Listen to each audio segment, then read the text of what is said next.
your full name and designation, please? Colleen Snack, cardiologist. Could you spell your first name, please? Kurlene. So, as much as possible, please answer in complete sentences because only your audio will be heard. Pardon? That's as much as possible, please answer in complete sentences because only your audio will be heard. Okay. Okay? Give us an idea of what happened over these last 2 days. Over the last 2 days, we at Tapia Hospital, we've been doing some coronary angiography and some other interventional cases to assist with caring for some of our St. Lucian patients. And tell me of the prevalence of heart disease in St. Lucia and some of the challenges when trying to provide care. So, like the world statistic would reflect, St. Lucia is no different. Heart disease is one of the main causes of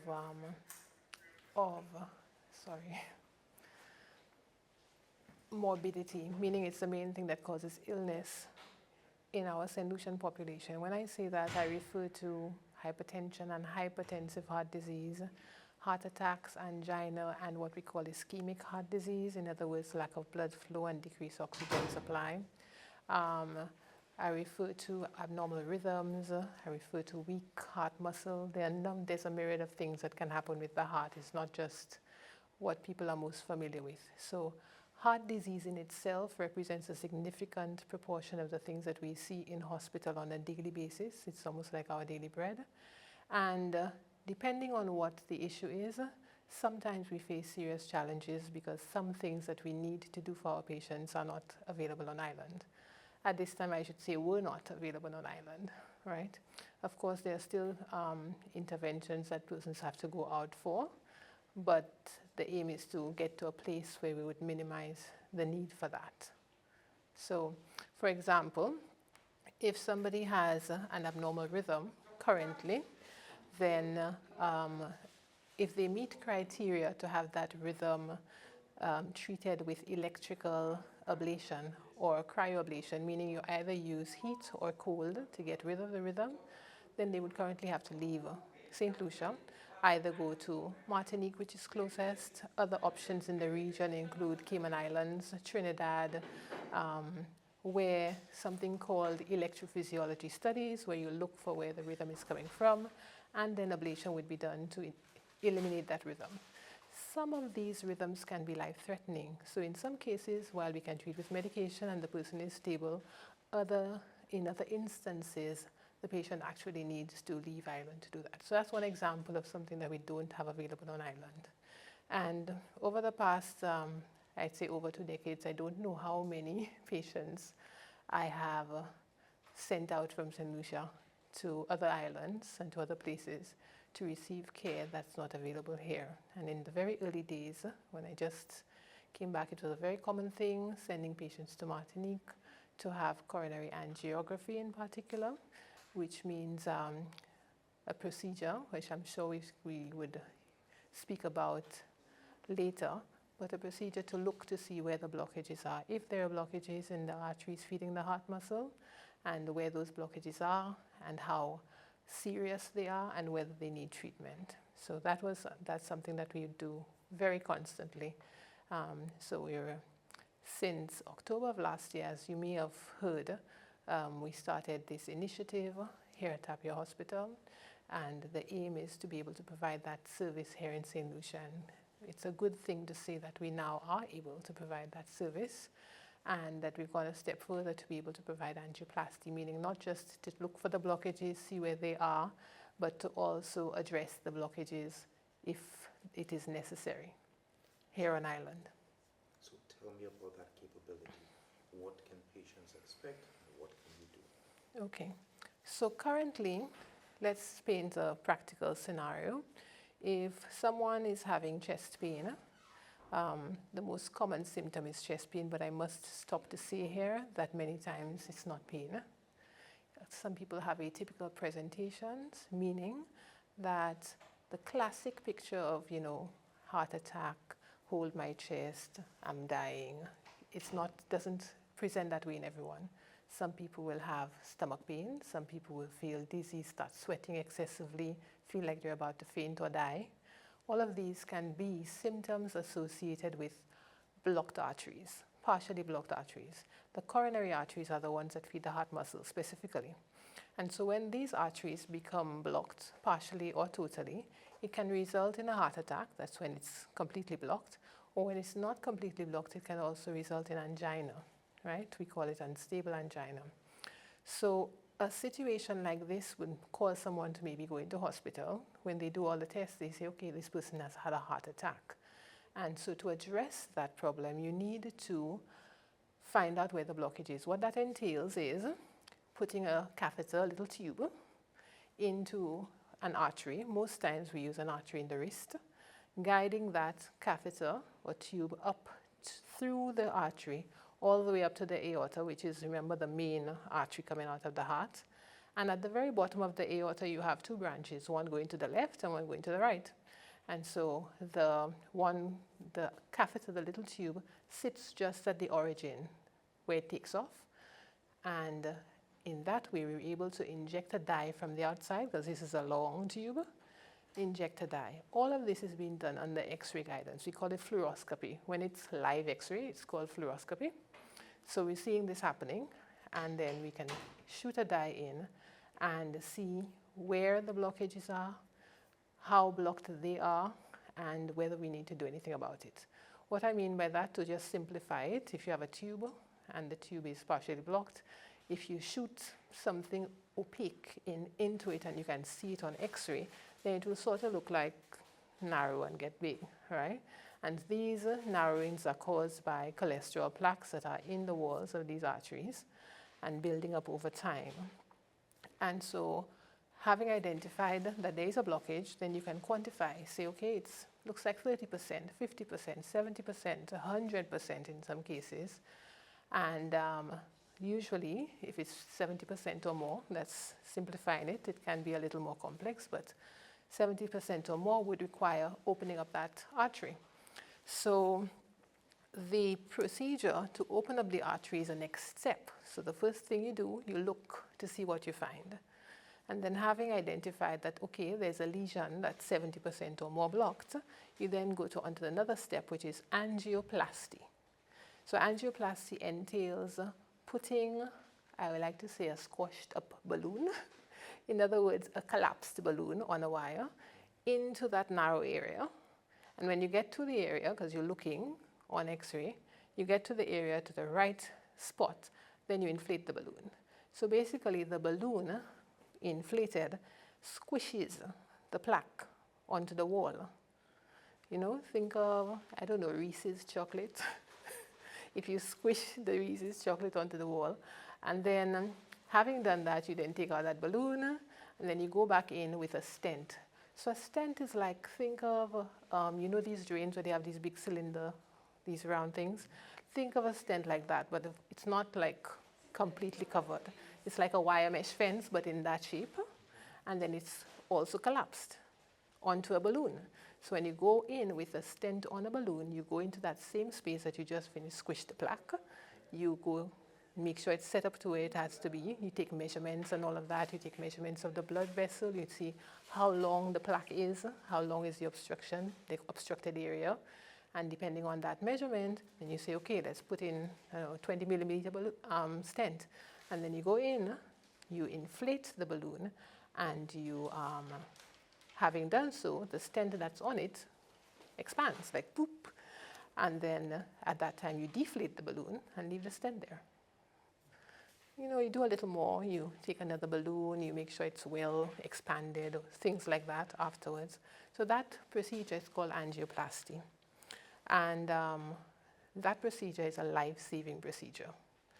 In places where you have many persons able to do that, someone is able to have a massive heart attack, appear at a hospital, have that procedure done, open up the vessel right away, and really can be a life-saving moment for them. In our situation, of course, we're starting, and we've done coronary angiography. We now have the capacity, as of very recent, to do angioplasty as well in Tapia Hospital. Of course, you would know that our team is made up of myself and Dr. Romel Daniel, as well as Dr. Julia Fab, under whose supervision and guidance, having many years of experience in the field. Julia Fab of Martinique is here as well with us always in those procedures. Yeah? So having done that, we said you opened up the vessel. That vessel now has re-established flow, blood flow. We call it revascularization, right? And the person is now. Now it's not, of course, as simple as that. You can have one blockage, you can have two, you can have three. You can have a very long area blocked. And so depending on the extent of the disease that you find, sometimes a stent is the best thing for the patient. Other times a stent is not the best thing. It could be as a result of the fact that the vessel is very, very tiny, a branch that's very, very far from the main origin of the vessel. So for example, I was just explaining to a patient, if you climb a mango tree, you know, and you have a mango right at the end, the risk of trying to get to that mango by climbing is very high. You might fall and break your neck. But if the mango is closer to the main trunk, it's easier to get to. Similar concept in that sometimes if the vessel is very far out and very, very tiny, first of all, there's a limit to the size of stents. I mean, you can't put in tiny, tiny stents, that's one. And also, if it is very far out, it means it corresponds to a very small area of the heart muscle that it's feeding. And so the risk of trying to save that little small area might be greater than the benefit of putting in a stent. So we have to weigh those things and do what's best for patients, not just, you know, do things because we can. For example, if someone is found to have multivessel disease, what we call multivessel disease means we have a blockage in this artery on the right, we have a blockage in this branch of another artery on the left, another blockage in this artery. It's like if you go in Andrew Fort and all the roads blocked. It's like you have to build new roads because you can't fix all the roads one time. It's a similar concept in the heart. So that's where bypass comes from. That's the whole concept of bypass, and it's exactly what the word says. You're bypassing the blockage. So you take an artery or a vein from somewhere else in the body, you sew it onto the aorta, which is your main tube. You bypass the blockage, in other words, you sew it beyond where the blockage is, and then you reestablish flow. So that one is open heart surgery, not available in St. Lucia, but we have many colleagues in the region and beyond who assist with patients who need it. The point is that we're able now to get information to guide the treatment, management of patients. That's, you know, a real big step. Because before, someone would have to travel, someone would have to go to have this done, and then at that point, receive that information and then say, okay, now I need bypass surgery. Whereas now somebody who needs it could get that information here, so okay, let me start raising the funds because I'd have insurance, whatever it is. Obviously, we're starting, and the numbers now are not the numbers that they will be in a year. So everything, you know, with time grows. But we, based on the amount of disease, the extent of disease that we have in St. Lucia, we know that there's a great demand for this procedure and for this ability to care for patients, you know, ability to direct the care of patients, manage them appropriately depending on what we find. It is not uncommon that on any given day on call that people are admitted with some degree of chest pain, chest discomfort, something to rule out a heart attack or to determine if they have blockages. And some people don't have symptoms, remember. So diabetics in particular, in the same way that the nerves in their feet are damaged by the disease, the nerves that would usually cause them to feel the pain, we call the autonomic nervous system, they don't feel pain sometimes. They just feel sick. They feel like they want to vomit. They feel like they ate something bad. They feel dizzy. They feel lightheaded, and they're having a heart attack. So there's a lot of disease, more than we know, and more than probably is being appreciated.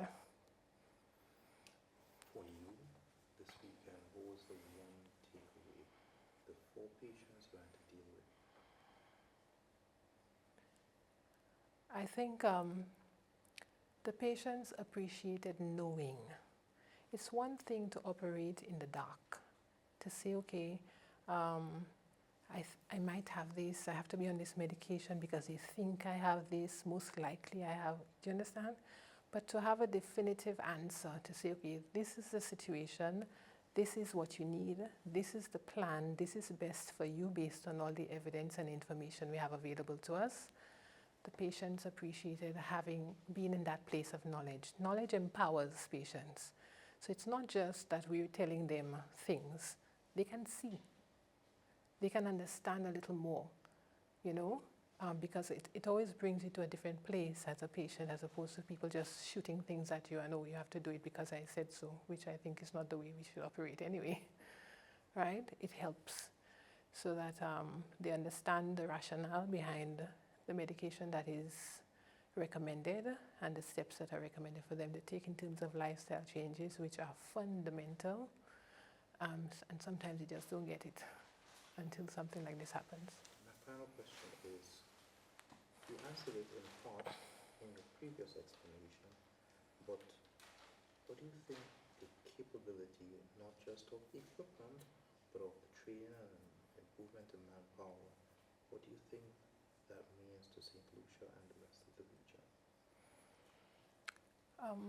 So technically within the Windward Islands, and I would say a lot of the English-speaking Caribbean, we don't have a lot of this capability currently, apart from, you know, Barbados, that's like always little England, right?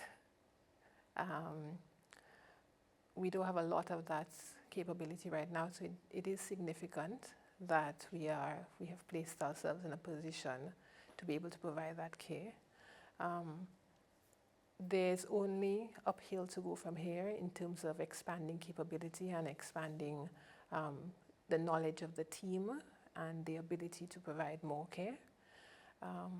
It is definitely a big step for St. Lucia on the whole. It's not just about this hospital because, you know, unfortunately there are challenges. There's no doubt that in our setting, we have challenges. We live in a resource-poor setting. And so things are not readily available, and sometimes it's not out of malintention, it's just that it takes a lot to get things done sometimes. And so if there is a way that persons can access care on island in some sort of partnership or another way, it means that you now have that available option for people that was not an option at all before. And so it changes the whole perspective, it changes things. Tell me your full name. Is there anything I forgot to ask that you'd like to add?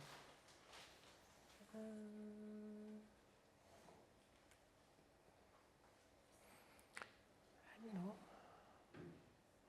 I think the team is excited and motivated. You know, the nurses, every member of the team, whether it be the orderlies, the radiographers, they're excited to know that now patients can access this level of care and to become even more efficient and able to provide even more. So hopefully we'll be seeing a lot more cases and be able to provide a lot more in the coming months and years. Tell me your full name and designation one more time. Curleen Snack, cardiologist, internist as well. Spell your first name, please. Kurlene.